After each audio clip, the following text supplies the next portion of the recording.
जय हिंद दोस्तों, मैं हूं प्रभात। पीसीएस शिक्षा के मंच पे आप तमाम अभ्यर्थियों का हार्दिक अभिनंदन है। आज चर्चा के मुख्य बिंदु में है जून महीना जो अभी हमारा चल रहा है।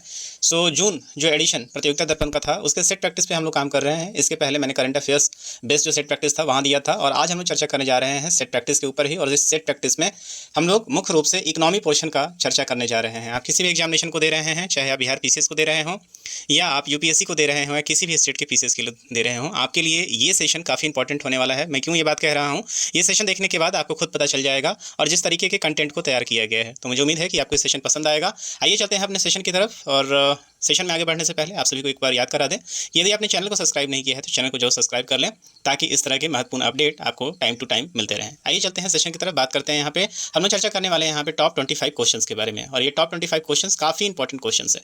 सबसे पहले आइए बात करते हैं, यहाँ पे आप देख रहे हैं वर्ष 2025-26 जो अभी चल रहा है, इकोनॉमिकल ईयर जो है हमारा। तो 2025-26 में भारत में सकल घरेलू उत्पाद दैट इज जीडीपी में कितने प्रतिशत वृद्धि का पूर्वानुमान भारतीय रिजर्व बैंक ने अप्रैल 2025 में व्यक्त किया है। तो आप देख रहे हैं कि ये जो वर्ष चल रहा है, इस वर्ष में बहुत सारे आप देखेंगे कि अप एंड डाउन्स आ रहे हैं। खासकर अमेरिका के द्वारा जो टैरिफ लगाया गया था, तो उसके कारण आप देखेंगे कि पूरे विश्व में आप देखेंगे कि ग्रोथ रेट को क्या किया गया है, घटाया गया है। तो इसके लिए थोड़ा सा आइए चलते हैं, ये जो रेफरेंस लिया गया है उसके ऊपर हम लोग बात करते हैं। तो ये भारत के जीडीपी के बारे में बात यहाँ पे की जा रही है। तो भारत की जो जीडीपी दर है आप देख सकते हैं यहाँ पे कि एक बार आप जरा जीडीपी के बारे में हम लोग चर्चा कर लें। तो जीडीपी आप देख रहे हैं कि ये जो अनुमान है अप्रैल 2025 के अनुसार जो आरबीआई ने दिया है, उसने कहा है कि हमारा जो अनुमान है वो 6.5% रहेगा यहाँ से आगे। हालांकि इसके पहले आप देखेंगे कि आरबीआई ने ही 6.7% का अनुमान किया था। और चूंकि अभी अनसर्टेनिटी चल रहा है कई सारे कारणों से, आप देखेंगे कि अभी यूएसए के द्वारा आप देख रहे हैं कि टैरिफ के कारण अनसर्टेनिटी चल रहा है। इसके अलावा जो आप रूस यूक्रेन वॉर को देख रहे हैं उसके कारण अनसर्टेनिटी चल रहा है। तो इन तमाम कारणों के कारण आप देखें कि आरबीआई ने हमारा ग्रोथ रेट क्या है, नीचे कर दिया है और 6.5% कर दिया है। इसके पहले आप बात करें कि 2024-25 जो समाप्त हो चुका है वहाँ हमने ग्रोथ रेट अचीव कर लिया था 6.5%, और उसके पहले 2023-24 था, वहाँ हाईएस्ट रहा था 9.2% आपका ग्रोथ रेट रहा था। तो क्वेश्चन आइए देखते हैं यहाँ पे। तो क्वेश्चन क्या था, 2025-26 में भारत में सकल घरेलू उत्पाद जीडीपी में कितने प्रतिशत वृद्धि का पूर्वानुमान भारतीय रिजर्व बैंक ने अप्रैल 2025 में किया है। यहाँ पे टाइम को देना बहुत जरूरी है, क्योंकि टाइम पे आप देखेंगे जो वैश्विक स्थिति होती है उसके अनुसार जो परिवर्तन होता रहता है। तो इस प्रश्न के अनुसार आप देखेंगे कि आरबीआई का अनुमान 6.5% रहेगा। आगे देखते हैं, अंतर्राष्ट्रीय मुद्रा कोष आईएमएफ ने वर्ष 2025-26 में भारतीय अर्थव्यवस्था में कितने प्रतिशत वृद्धि रखने का पूर्वानुमान अप्रैल 2025 में अपनी वर्ल्ड इकोनॉमिक आउटलुक रिपोर्ट में प्रस्तुत किया है। तो सबसे पहला काफ़ी इंपॉर्टेंट ये एजेंसी है जिसको हम लोग आईएमएफ के नाम से जानते हैं, इंटरनेशनल मॉनेटरी फंड से कहा जाता है। और इसी का जो एक रिपोर्ट जारी होता है जिसको हम लोग वर्ल्ड इकोनॉमिक फोरम रिपोर्ट के नाम से जानते हैं, outlook world economic outlook report के नाम से जानते हैं। और इसमें पूरे विश्व के लिए ये क्या करते हैं, अनुमान करते हैं। और एक और इंपॉर्टेंट एजेंसी है वो क्या है, वर्ल्ड बैंक है। और ये क्वेश्चन में इसलिए है, चर्चा में इसलिए है, क्योंकि जो मैंने बताया था कि अमेरिका में नई सरकार बनने के बाद जो ट्रंप की नीति है, जो उन्होंने टैरिफ वॉर शुरू किया है, उसके कारण पूरी दुनिया में आप देखेंगे कि यहाँ पे ग्रोथ जो है वो नीचे गिरता हुआ नजर आएगा, रीशेड्यूल किया गया है। तो आरबीआई ने जहाँ 6.5% किया है, वहीं पे आप देखिए कि आईएमएफ ने क्या किया है। यहाँ पे आप देख सकते हैं जो हमारे पास न्यूज़ है। तो आप देख रहे हैं यहाँ पे भारत सहित लगभग सभी अर्थव्यवस्थाओं में विकास दर के अनुमान में मुद्रा कोष ने कटौती की है। प्रमुख अर्थव्यवस्था में भारत की वृद्धि दर कटौती करने के बाद भी क्या रहेगी, हाईएस्ट रहेगी। देखिए यहाँ पे भारत जो है वो, और किसकी बात हो रही है यहाँ पे, तो विश्व मुद्रा कोष की बात हो रही है, मतलब आईएमएफ की बात हो रही है। तो आईएमएफ ने जो अप्रैल तक आप देखें जो ग्रोथ रेट दिया है, यहाँ पे देखिए भारत का क्या है, 6.3% आप देख रहे हैं। ये यहाँ पे भारत का ग्रोथ रेट दिया गया है किस वर्ष के लिए, 2000 आप देखें 26 के लिए यहाँ पे दिया गया है, जबकि 2025 के लिए इसने क्या दिया था, 6.2% दिया था यहाँ पे। वहीं विश्व का जो ग्रोथ रेट रहेगा कितना रहेगा, 3.0% रहेगा। तो ये तो किसने रहा, आईएमएफ का रहा 6.3%। वहीं आप देखें कि आरबीआई और मुद्रा कोष के पश्चात वर्ल्ड बैंक ने भी भारत के 2025-26 के वृद्धि दर को अनुमान को क्या किया है, घटा दिया है। तो आइए देखते हैं यहाँ पे। तो भारतीय रिजर्व बैंक और अंतर्राष्ट्रीय आईएमएफ के बाद विश्व बैंक ने भी चालू वित्तीय वर्ष 2025-26 के लिए भारत के जीडीपी वृद्धि के मामले में अपने पूर्वानुमान को घटाकर कितना कर दिया है, 6.3% कर दिया है। इस बात को भी आप नोट कर लें। अक्टूबर 2024 में विश्व बैंक ने भारत का ग्रोथ रेट 6.7% रहने का पूर्वानुमान जताया था, और इसमें इन्होंने क्या किया है, 6.7% को इन्होंने डिक्लाइन किया और कितना कर दिया है, 0.4% का ग्रोथ किया है। किसने है, ये वर्ल्ड बैंक का है। आईएमएफ का रिपोर्ट आप देख रहे हैं, आईएमएफ ने भी यहाँ पे क्या रिपोर्ट दिया है, 6.3% का रिपोर्ट दिया है। और वहीं पे आरबीआई ने अपनी रिपोर्ट को भी डिक्लाइन करके कितना कर दिया है, 6.5% कर दिया है। आइए प्रश्न को देखते हैं हम लोग। तो प्रश्न मेरे पास था आईएमएफ का आपको परसेंटेज बताना है। हालांकि इस ऑप्शन में देखिए 6.3% यहाँ पे दिया हुआ नहीं है, तो यहाँ पे जो नियरेस्ट ऑप्शन आप देखेंगे जो फ्रैक्शन में है वो कितना हो जाएगा, 6.2% आप यहाँ पे ले सकते हैं। वहीं पे विश्व में ट्रेड वार की मौजूदा स्थिति को देखते हुए विश्व बैंक ने 2025-26 में भारतीय अर्थव्यवस्था में वृद्धि अनुमान कितने परसेंट रहने का पूर्वानुमान अप्रैल में किया था। तो यहाँ पे अच्छा आप अभी हमने चर्चा किया कितना परसेंट है, 6.3%। तो आप इसको नोट कर लें। आरबीआई का जो ग्रोथ रेट है कितना है, 6.5%, और आईएमएफ और यहाँ पे वर्ल्ड बैंक दोनों को आप 6.3% कनेक्ट कर सकते हैं। हालांकि मूडीज ने भी जो है वो भी एक इंपॉर्टेंट एजेंसी है, उसने भारत के ग्रोथ रेट को घटाया है। इस बात को आप याद रखेंगे। आइए चलते हैं अगले क्वेश्चन की तरफ। भारत में अब कुल कितने क्षेत्रीय ग्रामीण बैंक दैट इज आरआरबी कार्यशील है? तो आरआरबी आपको पता है काफ़ी चर्चे में है। कारण इसका ये है कि विद इफेक्ट फ्रॉम 1 मई 2025 से यहाँ क्या है कि हर एक राज्य में एक राज्य एक आरआरबी की नीति को सरकार ने लागू कर दिया है और उसके अनुसार अब देश में कितने आरआरबी हो गए हैं? आरआरबी की संख्या हो गई है 28। तो क्वेश्चन को आइए देखते हैं इसके डेप्थ में क्या न्यूज़ है। ये जो रेफरेंस ले रहा हूँ ये प्रतियोगिता दर्पण रेफरेंस है, जून एडिशन का रेफरेंस है। तो देखिए यहाँ पे जो न्यूज़ था यहाँ पे कि क्षेत्रीय ग्रामीण बैंकों के आपसी विलय के चौथे चरण के पश्चात 1 मई 2025 से प्रत्येक राज्य में एक एक क्षेत्रीय बैंक होगा। 1 मई 2025 से देश में प्रत्येक राज्य में एक एक क्षेत्रीय ग्रामीण बैंक प्रस्तावित किया गया है। इस योजना को लागू करने के लिए 10 राज्य और एक केंद्र शासित क्षेत्र में 15 क्षेत्रीय ग्रामीण बैंकों का विलय 5 अप्रैल 2025 को ही अधिसूचित कर दिया गया था, जो कि 1 मई 2025 से प्रभावी हो गया है।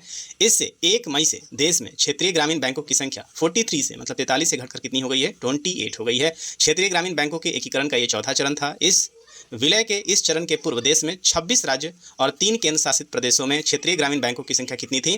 43 थी, जिसको डिक्लाइन करके कितना कर दिया गया है? 28 कर दिया गया है। 1 मई 2025 से 26 राज्य और 2 केंद्र शासित प्रदेश, 26 राज्य हैं और 2 केंद्र शासित प्रदेश हैं, इनको जोड़ के संख्या कितनी हो जाएगी? अब 28 ही रह जाएगी। इस बात को आप याद रखिएगा।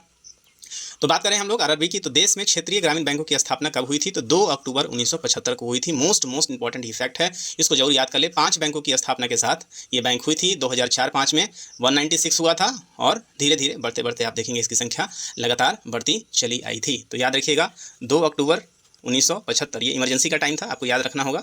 तो 2 अक्टूबर इमरजेंसी का वर्ष था, टाइम तो नहीं था। 2 अक्टूबर 1975 को आरआरबी की स्थापना हुई थी 5 ग्रामीण बैंकों के साथ। और आज जिस समय हम लोग 1 मई 2025 को जब इसको रेगुलेट कर दिया गया है, तो अब यहाँ पे आरआरबी की संख्या कितनी हो जाएगी? 28 हो जाएगी। बहुत इंपॉर्टेंट ये चरण है। और अब आप देखें चौथे चरण में 1 मई 2025 से क्षेत्रीय ग्रामीण बैंकों की संख्या 1 स्टेट 1 आरआरबी के सिद्धांत पर 43 से घटाकर 28 कर दी गई है। इन सभी बैंकों की अधिकृत पूंजी 2000 करोड़ रुपए होगी। मोस्ट इंपॉर्टेंट ये फैक्ट है, इसको याद रखिएगा। जो इनकी पूंजी होगी कितनी होगी? 2000 करोड़ रुपए इनकी रहेगी। तो काफ़ी ये इंपॉर्टेंट फैक्ट है आरआरबी की तरफ से, आप देख रहे हैं। आप किसी भी परीक्षा में जा रहे हैं ऐसे प्रश्नों को जरूर देखेंगे। आगे चलते हैं। निर्धनों और अन्य चुनिंदा पात्र लोगों को निःशुल्क स्वास्थ्य बीमा उपलब्ध कराने वाली आयुष्मान भारत प्रधानमंत्री जन आरोग्य योजना पीएम जय अब देश के कितने राज्य और केंद्र शासित प्रदेशों में लागू हो गया है? काफ़ी इंपॉर्टेंट ये योजना है। ये वही योजना है जिसके अंतर्गत आपको क्या मिलता है? वर्ष में 5 लाख रुपये का जो आपको फैसिलिटी है, जो इलाज कराने की सुविधा है, वो मिलता है। तो ये क्वेश्चन आप देख रहे हैं यहाँ पे जो न्यूज़ था दिल्ली आयुष्मान, दिल्ली में आपको पता है कि नया गवर्नमेंट बना था। तो यहाँ पे आप देखेंगे रेखा गुप्ता वहाँ पे पहली रेखा गुप्ता अब सीएम बन चुकी है वहाँ पे, पहली तो नहीं है, वो तीसरी बन जाएंगे।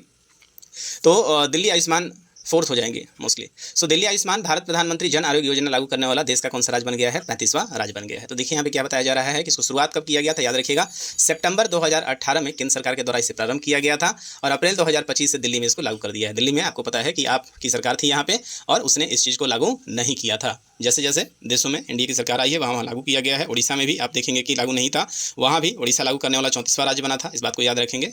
और वहाँ पे सरकार बदला था। और 35वां जो यूटी है विशेषता, ये कौन बन गया है आपका? तो हमारे देश में 28 राज्य 8 केंद्र शासित प्रदेश हैं, तो 34वां जो है वो उड़ीसा बना है। 35वां आप जान सकते हैं कि 35वां कौन सा बन गया है हमारा? तो ये दिल्ली बन गया है। इस बात को याद रखिएगा। एक राज्य जो है वो बचा हुआ है जिसने लागू नहीं किया है, आप लोग समझ सकते हैं, बहुत ही ईजी गेस है। और वो कौन सा है? वेस्ट बंगाल। वेस्ट बंगाल में इसे अभी तक लागू नहीं किया गया है। ममता दीदी का सरकार है वहाँ पे और उन्होंने पीएम जय योजना को लागू नहीं किया है। तो सही उत्तर हो जाएगा आपका यहाँ पे कितना? 35। हाल ही के चर्चित महर्षि वाल्मीकि अंतर्राष्ट्रीय हवाई अड्डा कहाँ स्थित है? आपको पता है, मोस्ट इंपॉर्टेंट फैक्ट है। तो अभी कहाँ पे हो रहा है ये? तो गोरखपुर, अयोध्या में आपको राम मंदिर बना है और वहीं पे जो एयरपोर्ट का नाम रखा गया है क्या है? महर्षि वाल्मीकि अंतर्राष्ट्रीय एयरपोर्ट। भारत में पहला वर्टिकल लिफ्ट सी ब्रिज किस राज्य में स्थापित किया गया है? इसको मैंने अपने नेशनल वाले न्यूज़ में कवर किया था। सी ब्रिज के ऊपर जो न्यूज़ है उसको देख लीजिए, ये न्यूज़ था।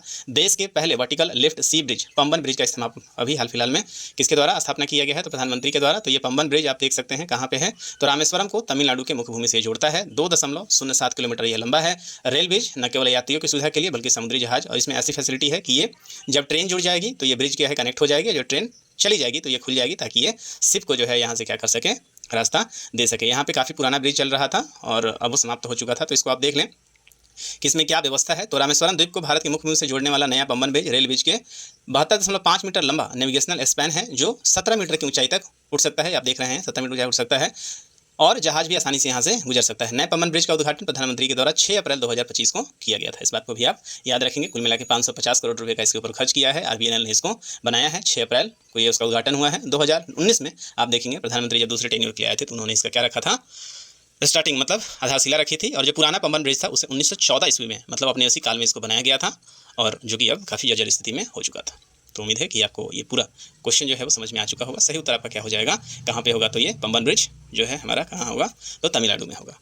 आगे देखते हैं, एयरपोर्ट काउंसिल इंटरनेशनल एसीआई की अप्रैल 2025 की जारी एक रिपोर्ट के अनुसार यात्री संख्या की दृष्टि से निम्नलिखित में से कौन सा एयरपोर्ट 2024 में विश्व का सर्वाधिक एयरपोर्ट रहा है। तो ये देखिए रिपोर्ट किसके द्वारा लाया है, एयरपोर्ट काउंसिल इंटरनेशनल एसीआई पूरे विश्व में यात्रियों के आवागमन के आधार पर ये क्या है, रिपोर्ट को जारी करती है। तो देखिए ये क्या है, ये रिपोर्ट जारी करने के लिए बताया गया है कि आईजीआई जो है हमारा इंटरनेशनल व्यवस्था के नंबर पे भारत का आईजीआई जो है किस नंबर पे रहा है, 9th नंबर पे रहा है। और पहला कौन रहा है, तो ये अटलांटा एयरपोर्ट रहा है, जहाँ पे यात्रियों की संख्या आप देख रहे हैं 10 करोड़ के आसपास है, 10.81 करोड़ जो है आप देख सकते हैं। तो विश्व के व्यस्तम हवाई अड्डों के संबंध में आंकड़ों का आकलन एयरपोर्ट काउंसिल इंटरनेशनल के द्वारा किया गया है। एसीआई की ताजा रिपोर्ट के अनुसार 2024 में विश्व का सर्वाधिक व्यस्त हवाई अड्डा अमेरिका का अटलांटिक स्थित हार्ट्सफील्ड जैक्सन अटलांटा एयरपोर्ट था, जहां 10.81 करोड़ यात्रियों का आवागमन 2024 में हुआ है। दूसरा स्थान जो है वो किसका रहा है, दुबई का रहा है, और तीसरा स्थान किसका रहा है, डल्लास फोर्थ एयरपोर्ट का रहा है, जो कि अमेरिका का ही है। इस बात को भी याद रखेंगे। और इस मामले में आप देख सकते हैं भारत जो है वो, भारत का टॉप कौन रहा है, दिल्ली रहा है, जहाँ पे 7.78 करोड़ 2024 में आगमन हुआ है, और किस नंबर पे रहा है, तो वो 9वें नंबर पे रहा है। तो सही उत्तर आप यहाँ पे आसानी से लगा सकते हैं, अटलांटा एयरपोर्ट जो है वो कौन सा रहा है, आपका पहले पोजीशन पे रहा है। चलते हैं अगले प्रश्न की तरफ। चलिए क्वेश्चन नंबर 9 है हमारे पास, अप्रैल 2025 में वित्तीय वर्ष 2025-26 की मौद्रिक नीति की पहली द्विमासिक समीक्षा में रेपो रेट कितने प्रतिशत बिंदु की कटौती आरबीआई ने की है। तो यहाँ पे आप देखे होइएगा कि आरबीआई में जब से 26 नंबर के जो आरबीआई गवर्नर बने हैं संजय मल्होत्रा जी, उनके आने के बाद आप देख रहे हैं कि जो रेपो रेट है, रेपो रेट में लगातार कमी की जा रही है। रेपो रेट होता क्या है, तो जैसे ये आरबीआई है और आरबीआई और बैंक, तो आरबीआई जिस रेट पे आप देखेंगे बैंकों को लोन देती है, जिस रेट पे लोन देती है वही रेट आपका क्या कहता है, रीपर्चेजिंग रेट जो है वो कहा जाता है, क्योंकि इसी रेट के आधार पे क्या होता है, मार्केट में जो नॉर्मल लोन चलता है वो डिसाइड होता है। और आपको पता है कि रेपो रेट के माध्यम से ही मार्केट में लिक्विडिटी को कंट्रोल किया जाता है, एक तरीके से एसेट है ये। और इसका जो मॉनेटरी पॉलिसी कमेटी होता है, उस कमेटी के बैठक अध्यक्ष कौन होते हैं, उसके खुद आरबीआई के गवर्नर होते हैं, और ये प्रत्येक 2 महीने में मतलब साल भर में ये 6 बार बैठते हैं और यहाँ पे ये डिसीजन लेते हैं। तो आप देखिए बहुत ही लंबे समय से 6.5% का क्या चल रहा था, रेपो रेट चल रहा था, जो कि काफ़ी हाई था। मतलब यहाँ पे आपको लोन जो होगा वो काफ़ी महंगा मिलेगा, और जो बैंक रेट होगा वो काफ़ी महंगा होगा। और यहाँ पे आप देख रहे हैं आरबीआई गवर्नर जब से बने हैं तब से 3 बार आप देखें रेपो रेट में बदलाव हो चुका है। और उस रेपो रेट के अनुसार, ये तो क्वेश्चन जो है अप्रैल का है, इसके अनुसार तो आप देखेंगे कि यहाँ पे रेपो रेट इसके अनुसार तो प्रश्न नंबर आपका क्या है, 0.25 है, लेकिन इसके बाद भी आप देखेंगे काफ़ी ज़्यादा बदलाव हो चुका है। 0.25 और फिर 0.50 का यहाँ पे कटौती किया गया है। और आज के डेट में जिसमें मैं लेक्चर रिकॉर्ड कर रहा हूँ उस समय अब जो रेपो रेट है वो कितना है, 5.5% है। तो ये क्वेश्चन याद रखिएगा। इसके अनुसार तो 0.25 है, लेकिन आज के डेट में आप देखेंगे रेपो रेट कितना हो चुका है, 5.5% हो चुका है। आगे चलते हैं, रिजर्व रेपो रेट अप्रैल 2025 में कितनी थी। तो रिजर्व रेपो रेट का मतलब क्या होता है कि आरबीआई जो है वो अपना पैसा यदि यहाँ जमा करे, किसके, आरबीआई जो बैंक है, नॉर्मल जो बैंक है, अपना पैसा आरबीआई के पास यदि जमा करता है तो आरबीआई उसको कितना परसेंट इंटरेस्ट देगी, तो वो रहेगा कितना परसेंट, 3.35%। तो आपको पता है कि रेपो रेट में जो है कोई बदलाव नहीं किया गया है। देखिए लिस्ट को देख लेते हैं, तो ये देखिए 24-25 की प्रमुख बैंकिंग दरें हैं, क्या क्या आता है। रेपो रेट जो है वो 5 अप्रैल 2024 की स्थिति है और 9 अप्रैल 2025 की स्थिति है। तो आप देख रहे हैं 6% आपको यहाँ पर नजर आ रहा है, लेकिन अब ये उससे भी कम हो चुका है। अब ये कितना हो गया है, 5.5% हो चुका है। रिवर्स रेपो रेट कितना है, 3.35%। एसडीएफ जो है 5.75 है। बैंक दर आप देखेंगे 6.25 बना हुआ है, हालांकि यहाँ भी कमी हो चुका है।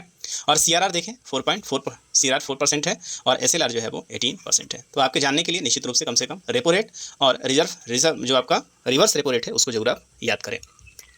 तो चलते हैं क्वेश्चन की तरफ। हमारे पास जो क्वेश्चन है, तो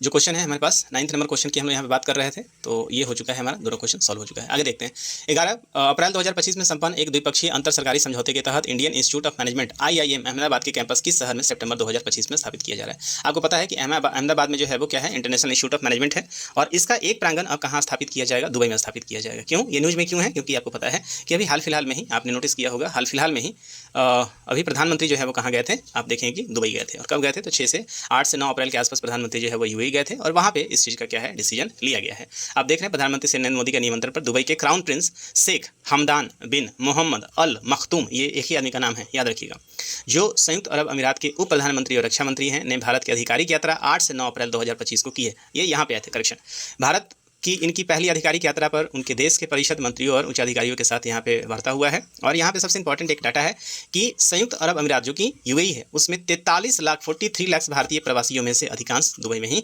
रहते हैं। आपको पता है सबसे ज़्यादा जो भारतीय कहाँ रहते हैं, यही रहते हैं। और यहाँ से 43 लाख में से अधिकांश लोग कहाँ रहते हैं, दुबई में ही रहते हैं। और इन्हीं के साथ एस जयशंकर राष्ट्रीय सुरक्षा सलाहकार सहित कई वरिष्ठ अधिकारी उपस्थित हैं और इनके साथ आप देखें कई महत्वपूर्ण फैसले लिए गए हैं। और इस वार्ता के लिए Indian institute of management IIM Ahmedabad का एक कैंपस दुबई में स्थापित करने, जिसमें MBA की पाठ्यक्रम सितंबर 2025 से शुरू होगा। इसके अलावा Indian institute of foreign trade that is IIFT का कैंपस भी दुबई में एक्सपो सिटी में इंडिया पवेलियन में स्थापित करने का निर्णय लिया गया था। केरल और कोची एवं गुजरात में वाडिनार में शिप रिपेयर क्लस्टर की स्थापना की बात की गई थी। तो यहीं से ये क्वेश्चन लिया है प्रतियोगिता दर्पण ने और इस क्वेश्चन को बनाया है, तो सही उत्तर हो जाएगा आपका दुबई। आगे देखते हैं, सूक्ष्म एवं लघु उद्यमियों को ऋण उपलब्ध कराने के लिए शुरू की गई प्रधानमंत्री मुद्रा योजना ने कितने वर्ष पूरे कर लिए हैं। काफ़ी इंपॉर्टेंट है। अब ये कितने हो गए हैं, 10 वर्ष इसका पूरा हो चुका है। क्वेश्चन कहाँ से लिया गया था, आइए एक बार देख लेते हैं। तो ये आप देख रहे हैं प्रधानमंत्री मुद्रा योजना का कितना हो गया है, 10 वर्ष पूरा हो गया है। लघु एवं सूक्ष्म उद्यमियों के लिए वित्तीय सशक्तिकरण के उद्देश्य से 8 अप्रैल 2015 को इसको स्टार्ट कर लिया गया था। तो ये क्वेश्चन पूछा जा सकता है 8 अप्रैल 2015, चूँकि वित्तीय समावेशन का एक बहुत ही बड़ा आप देखेंगे कि ये योजना है और इसके माध्यम से अब कितना हो चुका है, 8 अप्रैल को 10 वर्ष इसका पूरा हो चुका है। इसलिए क्वेश्चन जो है वो काफ़ी चर्चे में है। इसके अंतर्गत आप देखेंगे 4 श्रेणी में ऋण प्रदान किए जाते हैं। शिशु है जहां 50,000 रुपये तक ऋण दिया जाता है, किशोर में 50,000 से 5 लाख, तरुण में 5 लाख से 10 लाख और तरुण प्लस में 10 लाख से 20 लाख जो है वो दिया जाता है। इसमें अभी हाल फिलहाल में ही बदलाव किया गया था, तरुण प्लस श्रेणी है जो इस बार जोड़ा गया है। इस बार का जो बजट पे घोषणा हुआ था वहाँ पे इसको जोड़ा गया था। तो शिशु जो है 50,000, फिर 50,000 से 5 लाख, 5 लाख से 10 लाख और 10 लाख से 20 लाख जो है आप देख सकते हैं। ये 1, 2, 3 एंड 4 कैटेगरी आपको नजर आ रहा है। तो सही उत्तर है, यहाँ से पूछा गया है, शिशु के बारे में पूछा गया है, तो सही उत्तर हो जाएगा आपका 50,000 रुपये। अगला देखते हैं, वाणिज्य मंत्रालय द्वारा अप्रैल 2025 में जारी अंतरिम आंकड़ों के अनुसार वित्तीय वर्ष 2024-25 में भारत के वस्तुगत निर्यात में वृद्धि डॉलर मूल्य में कितना प्रतिशत रहा है। मतलब भारत 2024 समाप्त हो चुका है, चूँकि ये अप्रैल आप देख रहे हैं जून का ये मैगजीन है और अप्रैल का फाइनल डाटा आ चुका है। 2024 का जो फाइनल डाटा है वो आ चुका है, उसके अनुसार निर्यात और आयात का आपको डाटा यहाँ पे मिल जाएगा। आइए देखते हैं क्या है डाटा। तो ये आप देखें एक्सपोर्ट और इंपोर्ट के बारे में। तो एक्सपोर्ट आप देख रहे हैं 2024-25 का है। एक्सपोर्ट में देखिए यहाँ पे जो निर्यातगत है ये कितना है, 2023-24 में 437.07 था और यहाँ कितना है 437.42। तुलनात्मक वृद्धि की बात करें तो 0.08%, मतलब नेग्लिजिबल के आसपास आप देख सकते हैं यहाँ पे क्या हुआ है, जो हमारा एक्सपोर्ट है उसमें वृद्धि हुआ है। इंपोर्ट की हम बात करें तो इंपोर्ट 678 से बढ़कर 720 हो गया है और यहाँ पे आप ग्रोथ रेट कितना देख रहे हैं, 6.20% आप देख रहे हैं। और यही कारण है कि हमारा व्यापार जो शेष है वो भी हमारा यहाँ पे बढ़ चुका है पिछली बार के रिस्पेक्ट में। इस बात को भी आप यहाँ पे याद रखेंगे। तो आप देखें निर्यात में लगभग नेग्लिजिबल 0.08% और आयात में 6.20% का क्या हुआ है, ग्रोथ हुआ है। आइए क्वेश्चन देख लेते हैं हम लोग। क्वेश्चन क्या था हमारे पास, तो क्वेश्चन आप देख रहे हैं वाणिज्य मंत्रालय के द्वारा अप्रैल में यहाँ दिया 24, हालांकि 40 नंबर क्वेश्चन है, यहाँ पे आगे हमारा रिपीटेड है, यहाँ पे देख लेते हैं। तो वाणिज्य मंत्रालय के द्वारा अप्रैल 2025 में जारी अंतरिम आंकड़ों के अनुसार वित्तीय वर्ष 2024-25 में भारत में वस्तुगत निर्यात में वृद्धि कितना हुआ है। तो यहाँ पे शून्य जो है ये इसमें कोई भी ऑप्शन लागू नहीं होगा, हालांकि एग्जैक्ट डाटा ये भी नहीं है। 0.08% जो है निर्यात में आपका क्या हुआ है, वृद्धि हुआ है। तो सही उत्तर आपका क्या हो जाएगा यहाँ पे, ऑप्शन नंबर ए। फिर बात किया जा रहा है यहाँ पे किस बात की, आयात में वृद्धि पूछा जा रहा है। तो वाणिज्य मंत्रालय के अंतिम आंकड़ों के अनुसार 2024-25 में भारत के वस्तुगत आयात में लगभग कितना वृद्धि हुआ है, तो अभी हमने चर्चा कर लिया 6.20% का जो है आपका यहाँ पे ग्रोथ देखने को मिला है। हालांकि लगभग वस्तुगत निर्यात के, हालांकि यहाँ जो आप देखेंगे 5.5% का जो है, एक बार क्वेश्चन देखें वाणिज्य मंत्रालय के अनुसार 24-25 में भारत के वस्तुगत आयात में जो वृद्धि हुआ है डॉलर में लगभग कितने % का रहा है। तो आप देखेंगे जो प्रतियोगिता दर्पण है उसके उत्तर में 5.5% दिया हुआ है, लेकिन आप देख रहे हैं कि डाटा जो है हमारे पास उसके अनुसार स्पष्ट रूप से 6.20% यहाँ पे आपको नजर आ रहा है। अच्छा, यहाँ पे देख रहे हैं वस्तु और सेवाओं के कुल निर्यात में, तो कोई भी उत्तर यहाँ पे आपका सही उत्तर जो है वो कितना होगा, 6.20% ही रहेगा। ये गलत हो जाएगा। ऑप्शन बी, ए, बी, सी, डी करेक्शन सही है, 6.2% ही यहाँ पे सही उत्तर होगा। आगे देखते हैं, मौसम विभाग के अप्रैल 2025 के पूर्वानुमानों में इस वर्ष देश में दक्षिण पश्चिमी मानसून कैसा रहने का अनुमान लगाया गया है। ये काफ़ी, हालांकि ये ज्योग्राफी का प्रश्न है और इकोनॉमी में इसलिए पूछा गया है क्योंकि इसी से आप देखेंगे भारत का पूरा इकोनॉमी जो है प्रभावित होता है, कृषि प्रभावित होता है। तो इसके लिए एक डाटा आया हुआ है, आइए उसको देख लेते हैं हम लोग।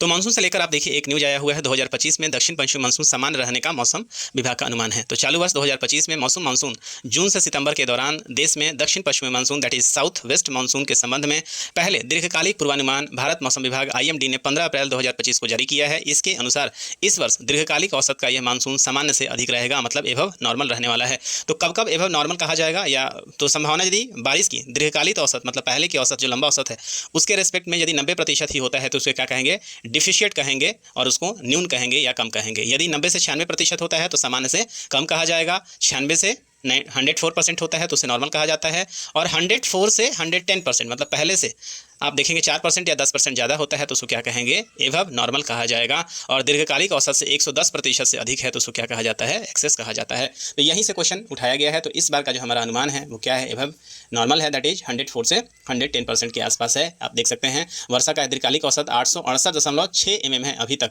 868.6 mm जो है दैट इज 87 सेंटीमीटर जो है नॉर्मल है, जो 1971 से 2020 के दौरान का ये डाटा है। और इसके रिस्पेक्ट में इस बार जो बारिश होने वाली है लगभग 10% ज़्यादा होने का अनुमान है। इस बात को भी आप याद रखेंगे।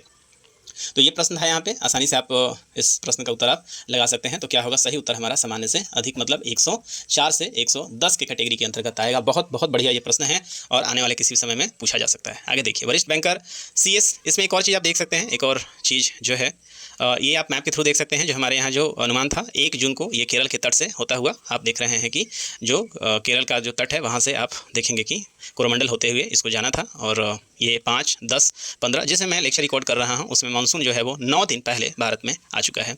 और आप देख रहे हैं भारत में जो है वो आपको यहाँ पे इसके अनुमान के बारे में आप देख सकते हैं। तो यहाँ पे बिहार जो है, आप इसमें बिहार को नोटिस कर सकते हैं। बिहार में जो है वो एक्सपेक्टेड जो मानसून का टाइम था वो कितना था, 15 जून का टाइमिंग यहाँ पे रखा गया था। तो काफ़ी इंपॉर्टेंट ये भी डाटा है, मानसून से रिलेटेड ये डाटा है, आपके लिए परीक्षा के दृष्टिकोण से काफ़ी इंपॉर्टेंट है। चलते हैं अगले प्रश्न की तरफ।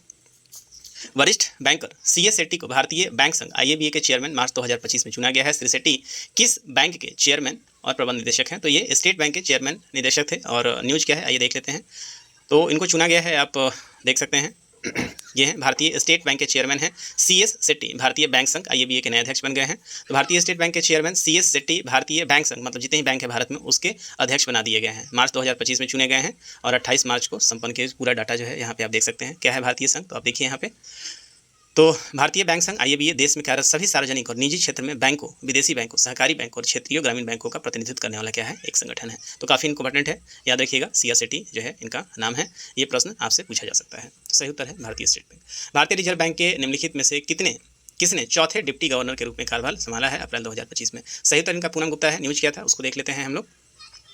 तो ये आप देख रहे हैं, ये जो है आपको पूनम गुप्ता नजर आ रही हैं। तो वर्ष 2021 में national council of applied economics research that is NCAER के महानिदेशक पद पर कार्यरत रही हैं डॉक्टर पूनम गुप्ता को भारतीय रिजर्व बैंक में डिप्टी गवर्नर नियुक्त किया गया है। 3 वर्ष का कार्यकाल इनका होने वाला है और अपना नया कार्यकाल 1 अप्रैल 2025 से ये संभालेंगी। इस पद पर पहले माइकल देवव्रत पात्रा, जिनका कार्यकाल अभी जनवरी 2025 में पूरा हो गया है, उन्हीं का इन्होंने क्या लिया है, स्थान लिया है।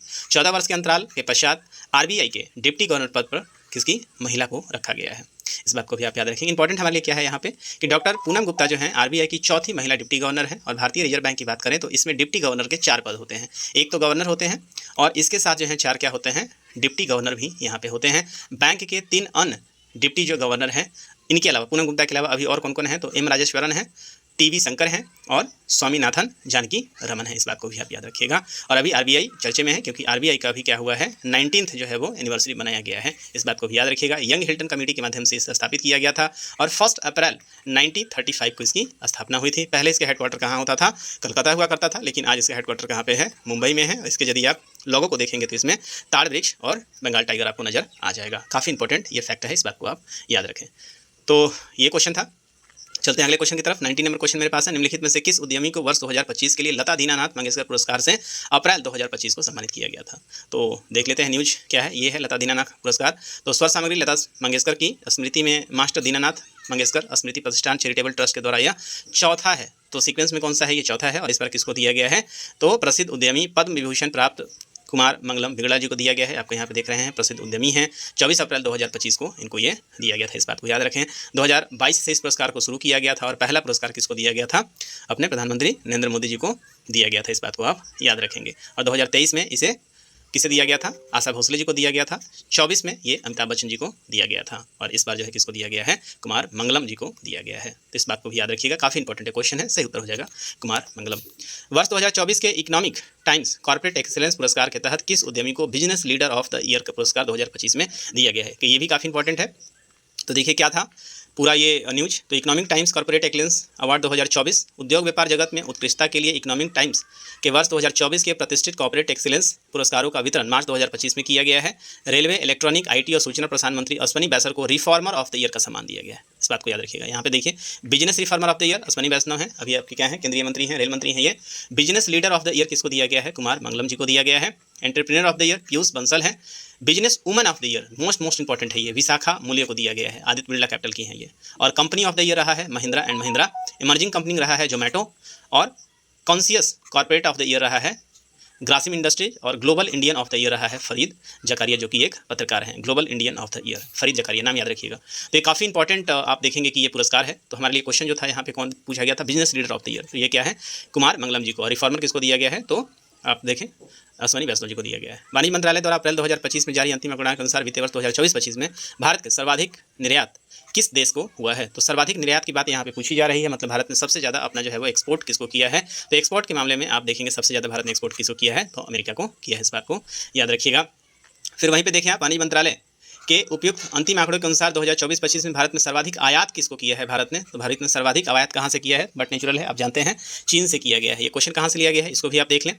तो ये क्वेश्चन है, आप देखें, अमेरिका लगातार चौथे वर्ष भारत का सबसे बड़ा व्यापारिक भागीदार बना है। तो मोस्ट ये इंपॉर्टेंट क्वेश्चन है। बीपीएससी ऐसे क्वेश्चनों को बार बार पूछती है। व्यापारिक भागीदार का मतलब होता है कि इंपोर्ट और एक्सपोर्ट दोनों को मिला के जो वैल्यू आता है उसके आधार पर ही व्यापारिक भागीदार को डिसाइड किया जाता है। तो किसके द्वारा डाटा आया है, तो वाणिज्य मंत्रालय के द्वारा अप्रैल 2025 में जारी किया गया डाटा है। और इसमें स्पष्ट रूप से कहा गया है कि अमेरिका भारत का सबसे बड़ा व्यापारिक साझेदार देश रहा है, लगातार चौथा वर्ष जो है वो रहा है। 24-25 में इस मामले में दूसरा स्थान चीन का रहा है और तीसरा स्थान किसका रहा है, यूएई का रहा है। तो साझेदार के मामले में सबसे पहले यूएसए, फिर रहेगा चाइना और फिर रहेगा यूएई रहेगा, इस बात को आप याद रखेंगे।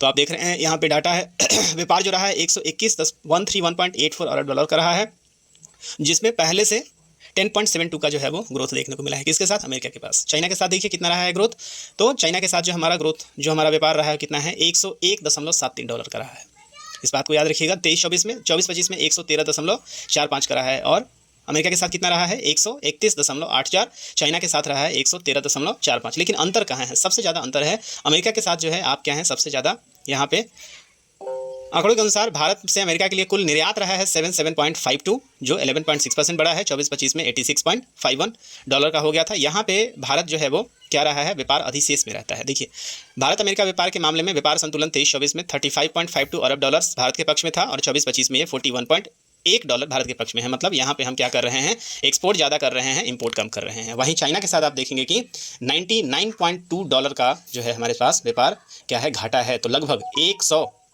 बिलियन डॉलर का क्या है, हमारा क्या है, लॉस चल रहा है, किसके साथ, चाइना के साथ। तो इस बात को भी आप याद रखेंगे। और तीसरे पोजीशन पे कौन रहा है, यूएई रहा है। और इसके साथ जो हमारा व्यापार रहा है कितना रहा है, 100.5 अरब डॉलर का द्विपक्षीय व्यापार रहा है। तो 131 रहा है यूएसए के साथ, 119 रहा है आप देखिए चाइना के साथ, और 100 के आसपास किसके रहा है, तो ये हमारा यूएई के साथ रहा है। तो काफ़ी इंपॉर्टेंट ये आंकड़ा है, इसको जरूर याद रखिएगा, क्वेश्चन यहाँ से जरूर पूछेगा। तो यहाँ पे पर्यावरण 2025 नाम से पर्यावरण राष्ट्रीय सम्मेलन कहाँ पे आयोजित हुआ है, तो ये नई दिल्ली में हुआ है। भारतीय रिजर्व बैंक की स्थापना का 1 अप्रैल 2025 को पूर्ण हो गया है। तो मैंने बताया कि 90 वर्ष पूर्ण हो गया है। 1 अप्रैल जो है वो 1935 को इसका स्थापना हुआ था और 90 वर्ष के आधार पर इसको देखेंगे कि डाक टिकट भी एक जारी किया गया है।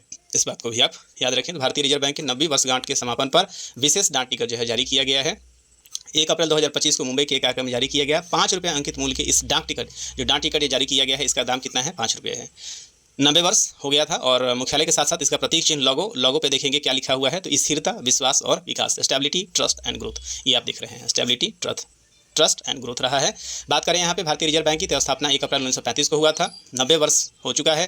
90 रुपये अंकित का एक विशेष स्मारक सिक्का जारी किया गया है इसके लिए 1 अप्रैल 2024 को। भारतीय रिजर्व बैंक का समर्पित ये तीसरा सिक्का है। इसके पहले 1985 में स्वर्ण जयंती के उपलक्ष्य में और दूसरा 2010 में प्लेटिनम जुबली के अवसर पर ये जारी किया गया था। अंतिम प्रश्न देखिए, भारत में कृषिगत उपजों के न्यूनतम समर्थन मूल्य एमएसपी उनकी अखिल भारतीय औसत लागत पर कम से कम कितना प्रतिशत लाभ सुनिश्चित करता है। तो हमेशा ही एमएसपी कहता है कि जितना का ये लागत था उससे 50% जरूर आपको ज़्यादा मिल जाएगा। तो सही उत्तर जो होगा वो आपका क्या हो जाएगा, यहाँ पे ऑप्शन नंबर बी हो जाएगा। तो इस तरह से इस सेशन में हम लोगों ने 25 प्रश्नों का चर्चा किया है, जो काफ़ी अत्यंत ही महत्वपूर्ण ये प्रश्न था। मुझे उम्मीद है कि ये पूरा का पूरा प्रश्न जो है वो आपको समझ में आया होगा। सेशन काफ़ी अच्छा लगा होगा, क्योंकि जो कंटेंट है काफ़ी आप देखेंगे कि मेहनत के साथ बनाया गया है। तो यदि आपको सेशन अच्छा लगा हो तो अपने कमेंट करें, लाइक करें, अपने दोस्तों के बीच में शेयर करें, और यदि आप फेसबुक पे हैं तो वहाँ पे पेज को जरूर फॉलो करें। तो इस सेशन में इतना ही, मिलेंगे हमसे अगले सेशन के लिए। तब तक दीजिए मुझे विदा। साइनिंग ऑफ, दिस इज प्रभात। जय हिंद।